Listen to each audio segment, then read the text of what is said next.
pessoal! Hoje nós vamos trabalhar com alguns exercícios que envolvem subespaço soma e subespaço interseção. Primeiro, determine os subespaços U mais W e U interseção W, em que U e W são subespaços do espaço vetorial V indicado, e além disso, verifique se V pode ser escrito como soma direta de U com W. Observe o seguinte, no item A, U é o conjunto dos pares ordenados, tais que a primeira coordenada é nula, e W é o conjunto dos pares ordenados, tais que a primeira coordenada é o dobro da segunda, e V é o conjunto R2. Observe que U pode ser escrito como conjunto dos pares ordenados x0, tal que x pertence a R, porque a gente sabe que a segunda coordenada tem que ser igual a 0.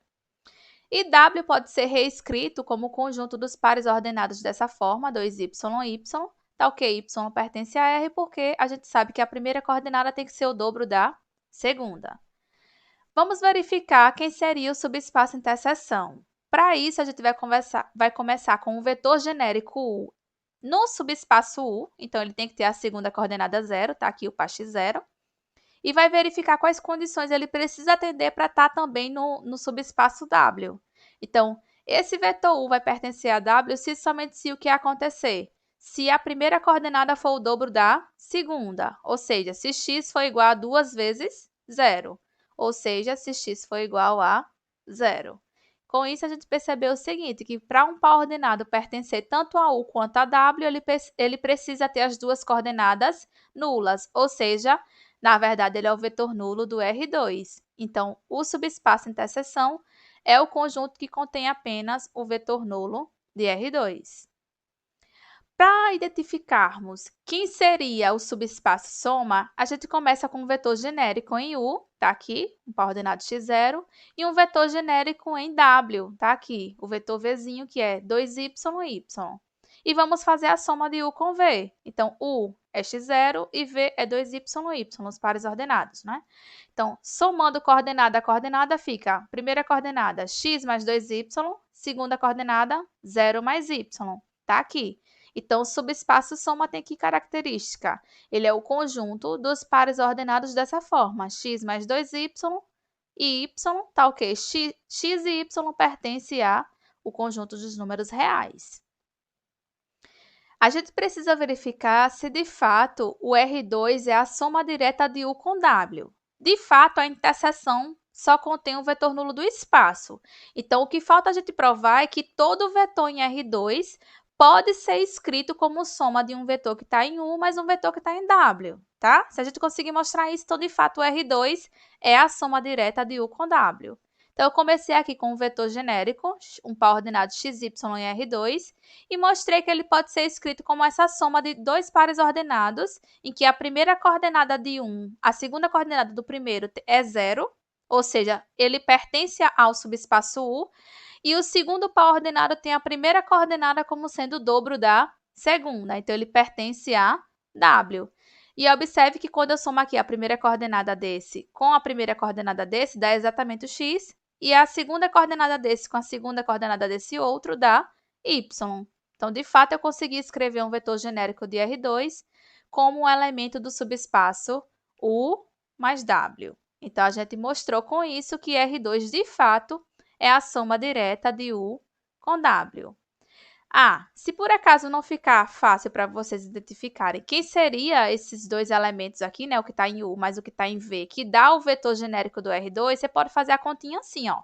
Eu coloquei aqui, dado xy em R2, o par ordenado, será que ele pode ser escrito como um vetor aqui no subespaço soma? Aí eu só fiz trocar, né, para não ficar a mesma variável, x e y. Eu troquei x por A e y por B. Então, fica A mais 2B e na segunda coordenada B. Então, para que esses pares ordenados sejam iguais, o que é que eu preciso ter?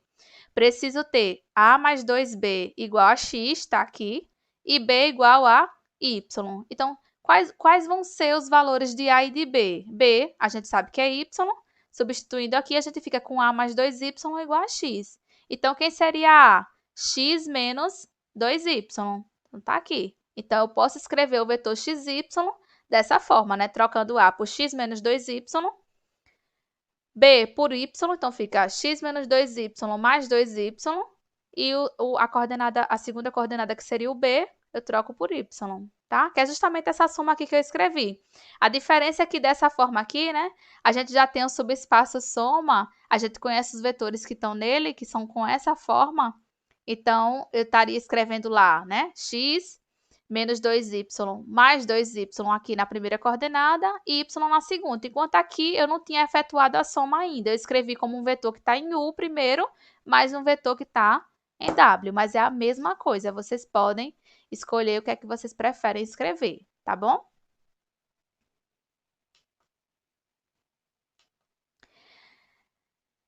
Segundo item.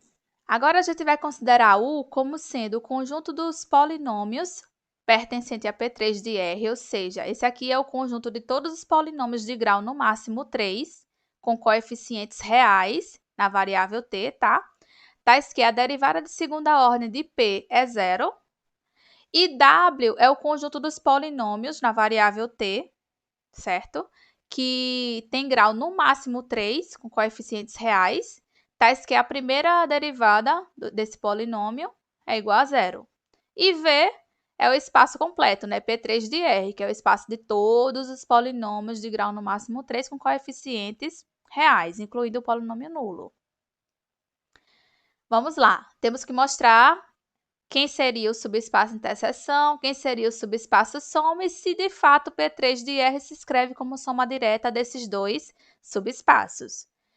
Antes de começar a verificar esses subespaços, vamos perceber uma coisa. A gente vai tentar reescrever esse conjunto U e esse conjunto W, tá? Então, para isso, eu vou começar aqui com um polinômio P de T genérico em P3 de R. Então, ele tem que ter essa característica, né? A0 mais A1 vezes T, mais A2 vezes T ao quadrado, mais A3 vezes T ao cubo, porque é um polinômio de grau no máximo 3, né? Se por acaso ele não tiver grau 3, for grau 2, é como se A3 fosse 0, e assim por diante, né? E vamos ver quem seria a derivada de primeira ordem dele, para poder identificar quem seriam os elementos de W, e depois vamos calcular a derivada de segunda ordem para identificar quem seriam os elementos de U. Então, vamos lá, vamos derivar uma vez. Derivada de constante é zero, derivada de constante vezes função sobra a constante e deriva a função, a derivada de t é 1, né? Então, só a constante. Aqui, derivada de constante vezes função, preserva a constante, que é A2, e deriva a função. Derivada de t ao quadrado, 2t. Analogamente, quem é a derivada de A3 vezes t ao cubo? Preserva a constante, que é A3, e deriva t ao cubo. Derivada de t ao cubo é 3t ao quadrado. Então, P' de t é isso aqui. Deriva mais uma vez para poder encontrar a derivada de segunda ordem. Derivada de constante zero. Derivada de constante vezes função. Preserva a constante, que é 2A2, e deriva a função. Derivada de t é 1. Mais derivada de constante vezes função. Preserva a constante, que é 3a ao cubo, e deriva t ao quadrado. Só que quando eu derivo t ao quadrado, fica 2t. Então, 2t vezes 3a3, aí fica 6a3 vezes t, tá?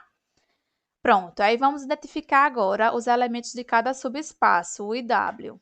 Observe que a derivada de primeira ordem, que é P' de t, tá aqui, ó, desse polinômio P de t, ela vai ser zero quando? É como se fosse assim, você vai igualar polinômios. Esse zero aqui é como se fosse polinômio nulo, tá certo?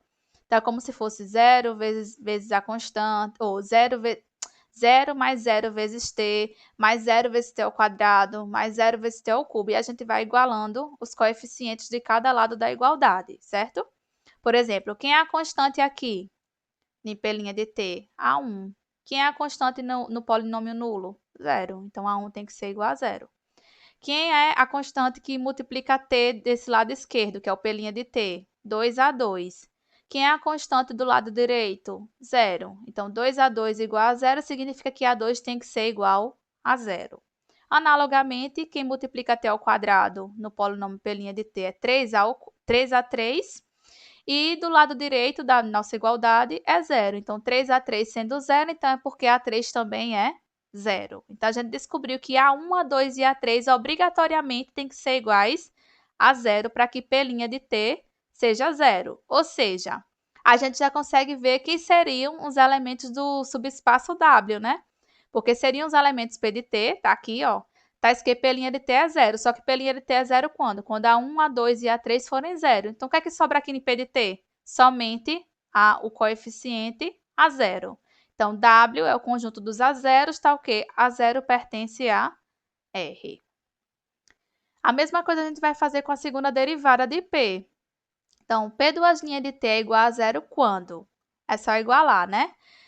A constante aqui é 2A2, tem que ser igual a zero, então A2 é zero.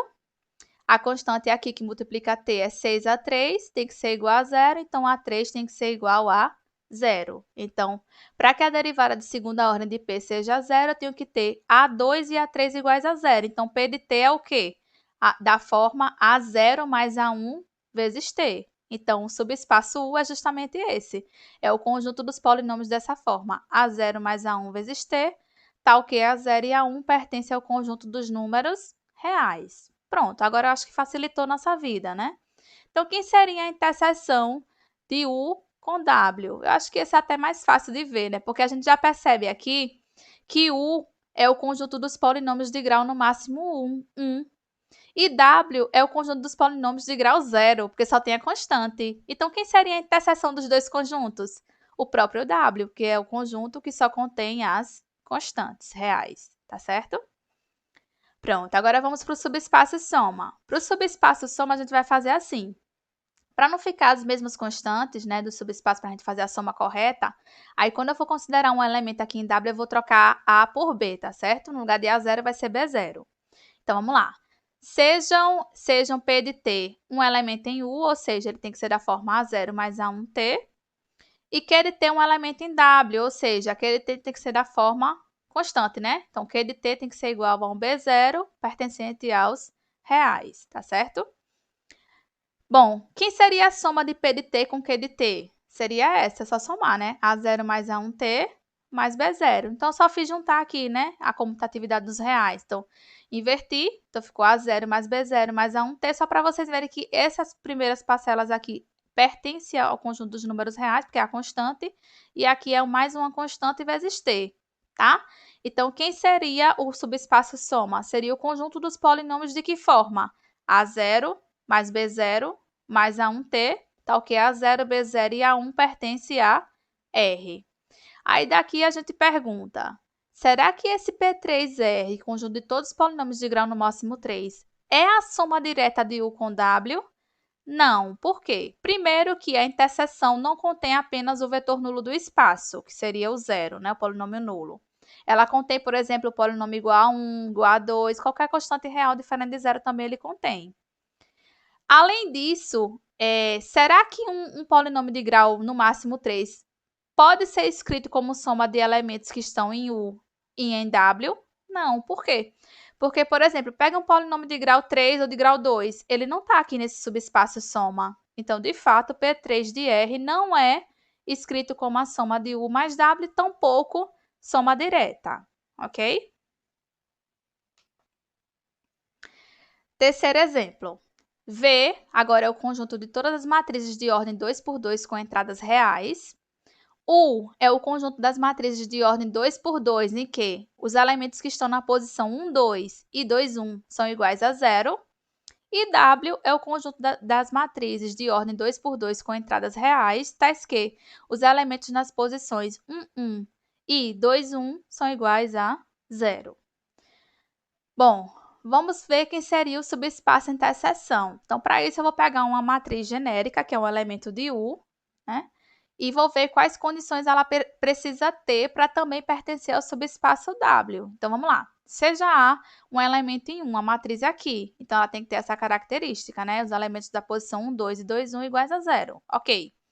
Para essa matriz pertencer a W, o que é que eu tenho que ter? Os elementos que estão na posição 1, 1 e 2, 1 têm que ser iguais a zero, ou seja, A tem que ser igual a zero. Ou seja, qual é a forma de A? 0, 0, 0, B. Então, o subespaço de interseção é o conjunto de todas as matrizes dessa forma. 0, 0, 0, B, tal que B pertence aos reais, ok? Vamos lá. Agora, a gente quer saber quem seria o subespaço soma. Vamos lá. A gente já pegou aqui uma matriz no subespaço U. E B, a gente vai considerar uma matriz no subespaço W. E vamos fazer a soma. Quem seria a soma de A com B? Ó? A mais 0, A. 0 mais C, C. 0 mais 0, 0. E B mais D, B mais D, ok? Então, o subespaço soma é o conjunto de todas as matrizes dessa forma. A, C, 0, B mais D, tal que A, B, C e D pertencem ao conjunto dos números reais. Esse também é fácil a gente mostrar que o conjunto de todas as matrizes de ordem 2 por 2 com entradas reais não é escrito como soma direta de U mais W, por quê? Primeiro que a interseção não contém apenas o vetor nulo do espaço, que seria a matriz nula de ordem 2 por 2. Por quê? Tome qualquer constante aqui B diferente de zero, é um elemento que é diferente do vetor nulo do espaço. Segundo, observe que o subespaço soma ele tem um elemento da posição 2, 1 sempre igual a zero. Então, se você pegar qualquer matriz de ordem 2 por 2 com esse elemento na posição 2, 1 diferente de zero, já não está nesse subespaço soma. Então, por este motivo, a gente tem que o conjunto de todas as matrizes de ordem 2 por 2 com entradas reais é diferente do subespaço soma U mais W. Segundo exercício. Sejam W1 e W2 subespaços de um espaço vetorial real V. Mostre que W1 união W2 é um subespaço de V se somente se W1 estiver contido em W2 ou W2 estiver contido em W1. Observe que quando nós falamos de subespaço união, a gente viu que, na verdade, a união de subespaços não era um subespaço. Então, esse exercício, na verdade, ele está mostrando para a gente o seguinte, que há como a união de subespaços ser um subespaço, mas só tem como isso acontecer se W1 estiver contido em W2 ou W2 estiver contido em W1. Vejamos a demonstração. Aqui observem também que eu coloquei que V é um espaço vetorial real, mas ele, na verdade, poderia ser um espaço vetorial sobre K. Poderia ser reais ou complexos, tá? Vamos lá.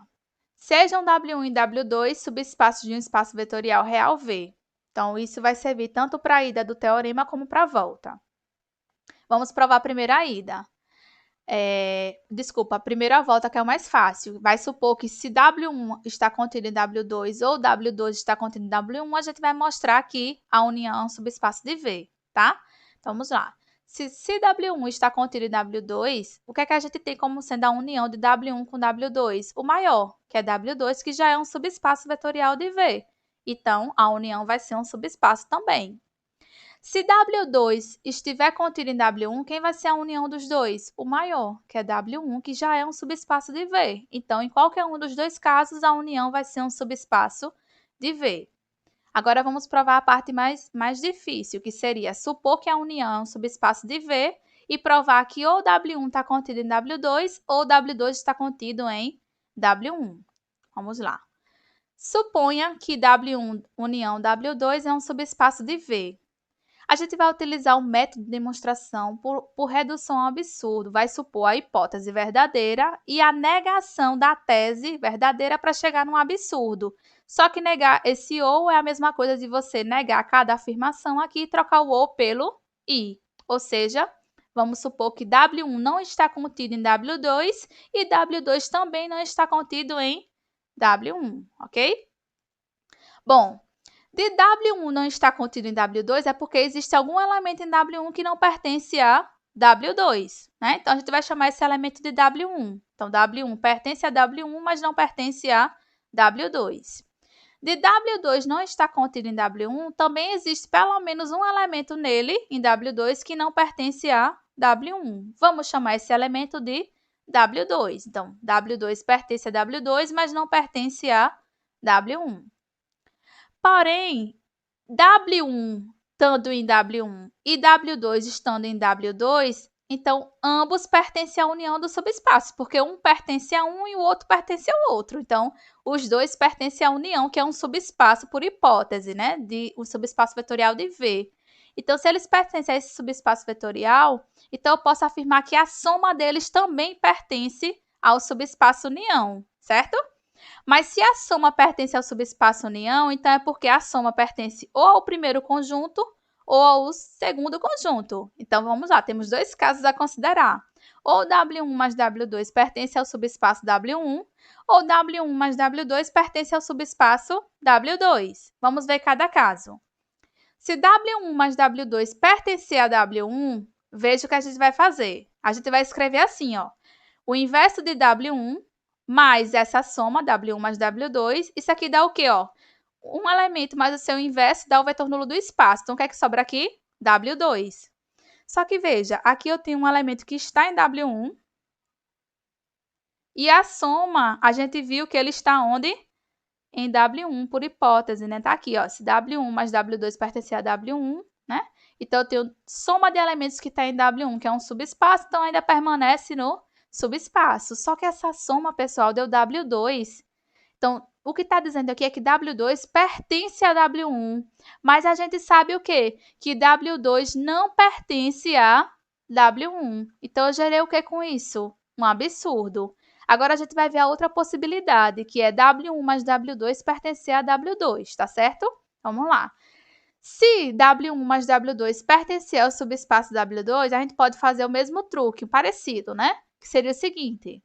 Bom, a gente vai reescrever W1 como sendo W1 mais W2 mais o inverso de W2. Por quê, ó? Veja, W2 mais seu inverso dá o vetor nulo do espaço, o que sobra aqui é quem? W1. E a gente sabe que essa soma aqui está no subespaço, a gente está supondo que está no subespaço agora W2, né? W2. E o inverso de W2 também está em W2, ou seja, soma de elementos em W2 ainda permanece em W2. Só que essa soma dá W1. Então, a gente está com um elemento que está em W2. Só que, veja, W1, por hipótese, não pertence a W2. Então, supor que W1 mais W2 pertence a W1 ou pertence a W2 gera sempre um absurdo, porque nem W1 está em W2, nem W2 está em W1. Então, o que é que a gente pode afirmar com isso? Já que a gente negou a tese, foi isso que gerou o absurdo, então é porque, na verdade, W1 está contido em W2 ou W2 está contido em W1. E com isso a gente finaliza a demonstração. Até a próxima aula.